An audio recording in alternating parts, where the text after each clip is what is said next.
야곱이 부엘세바에서 떠나 하란으로 향하여 가더니 한 곳에 이르러는 해가 진지라.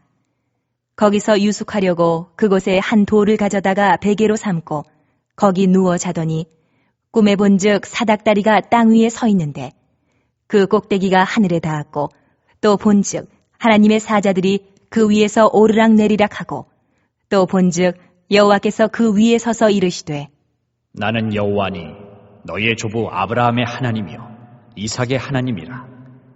내가 누워있는 땅을 내가 너와 내 자손에게 주리니 내 자손이 땅에 티끌같이 되어 내가 서쪽과 동쪽과 북쪽과 남쪽으로 퍼져나갈지며 땅의 모든 족속이 너와 내 자손으로 말미암아 복을 받으리라. 내가 너와 함께 있어 내가 어디로 가든지 너를 지키며 너를 이끌어 이 땅으로 돌아오게 할지라. 내가 내게 허락한 것을 다 이루기까지 너를 떠나지 아니하리라 하신지라. 야곱이 잠이 깨어 이르되 여호와께서 과연 여기 계시거늘 내가 알지 못하였도다. 이에 두려워 이르되 두렵도다 이곳이여. 이것은 다름 아닌 하나님의 집이요 이는 하늘의 문이로다. 하고 야곱이 아침에 일찍이 일어나 베개로 삼았던 돌을 가져다가 기둥으로 세우고 그 위에 기름을 붓고 그곳 이름을 베델이라 하였더라. 이 성의 옛 이름은 루스더라. 야곱이 서원하여 이르되 하나님이 나와 함께 계셔서 내가 가는 이 길에서 나를 지키시고 먹을 떡과 입을 옷을 주시어 내가 평안히 아버지 집으로 돌아가게 하시오면 여호와께서 나의 하나님이 되실 것이요 내가 기둥으로 세운 이 돌이 하나님의 집이 될 것이요 하나님께서 내게 주신 모든 것에서 10분의 1을 내가 반드시 하나님께 드리겠나이다. 오늘의 밥 시간입니다. 자, 이제 야곱이 아버지 이삭이 힘을 잃어가자 에서가 자신을 죽이려는 것을 알고 집을 떠납니다. 물론 이삭은 하나님께서 축복하신 자를 야곱인 줄 알고 야곱을 축복하고 바단 아람, 즉 하란입니다. 하란에 있는 외조부 부두엘의 집에 가서 외삼촌 라반의 집에서 살고 라반의 딸 중에서 아내를 취하고 가나안 땅에서 딸들을 취하지 말라고 당부합니다. 이에 야곱이 도망하게 되는데 도망가는 도중에 돌을 베고 자는데 하나님께서 꿈으로 나타나셔서 말씀하십니다. 아브라함의 하나님, 이삭의 하나님이다. 네가 누운 땅을 내가 네게 주며 네 자손에게 주고 땅의 모든 족속이 내 자손을 인하여 복을 얻게 될 것이다 라고 축복해 주십니다.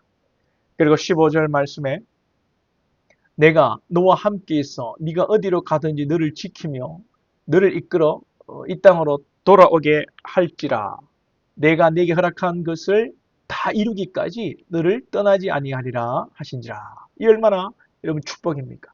하나님께서 야곱을 통해 이루시고자 하시는 것을 이루시기까지 떠나지 아니하리라. 여러분 야곱은 거짓말했습니다. 영적으로 해석하면 하나님을 하나님의 축복을 사놓은 것이라고 좋게 우리가 얘기할 수 있겠지만 그래도 그 방법이 옳지 않았다는 거죠. 그럼에도 하나님께서는 하나님께서 하시고자 하시는 일을 이루어 가시는 것입니다. 이것이 하나님의 섭리입니다. 하나님께서 나쁜 사람이 편을 들어주시고 나쁜 방법으로도 잘 되게 하신다. 그런 개념이 아니라 야곱은 죄를 저지른 것이고 하나님은 하나님의 일을 하시는 것입니다. 그러니 우리가 어떻게 여러분 살아야 되겠습니까? 진실하게 살고 바르게 살고 우리는 믿음으로 살아야 하는 것입니다.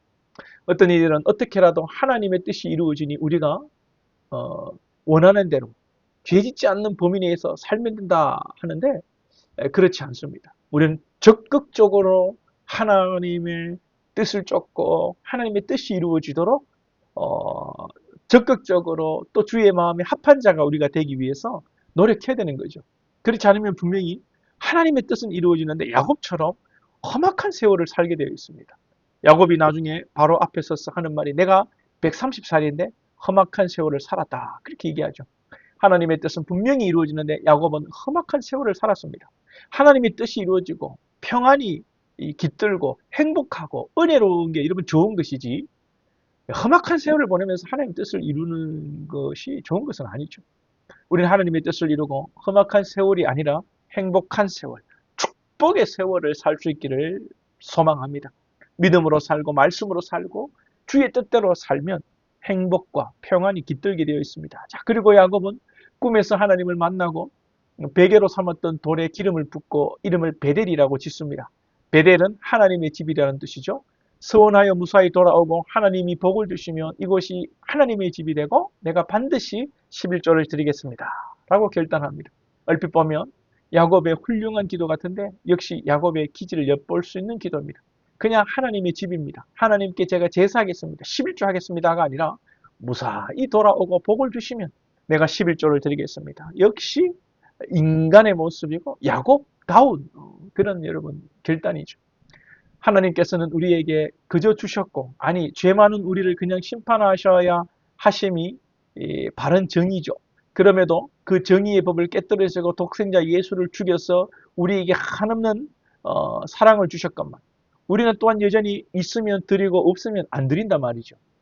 사실은 없는 게 아니죠. 집도 있고 차도 있고 옷도 있고 여러 벌 옷이 있고 먹을 것도 있고 저축도 하고 여러 개가 있지만 우리가 생각하는 여유분이 없으면 하나님께 드리는 것을 때로는 머뭇거릴 때가 있다는 것입니다. 야곱이 곧 우리의 모습은 아닌가 생각해 보게 됩니다. 베델이라는 것도 야곱이 자원하고 서원하는 장소이지만 그 의미가 나중에는 변질되고 역시 나중에는 북이스라엘 당시 우상 숭배의 자리로 변하고 맙니다. 결국 인간으로부터 나오는 열심, 이것이 한계가 있다는 것입니다. 우리는 믿음으로 열심히 살아야 하지만 우리의 열심이 아니라 하나님으로부터 나오는 열심이 되어야 합니다. 신앙생활 열심히 하고 봉사생활 열심히 한다고 다 같은 신앙과 봉사가 아닙니다. 자기의 열심으로 하게 되면 어느 순간에 가면 그것이 다 드러납니다. 하나님의 열심으로 한 사람은 끝까지 은혜입니다. 누가 알아주든 못 알아주든 아니 누가 욕을 하든 억울한 일을 당하든 주님이 아십니다 하고 끝까지 충성합니다. 그러나 자기 열심으로 한 사람은 사람들로 인정받지 못하고 자기가 드린 정성만큼 보상이 주어지지 않을 때 참지 못하는 것입니다.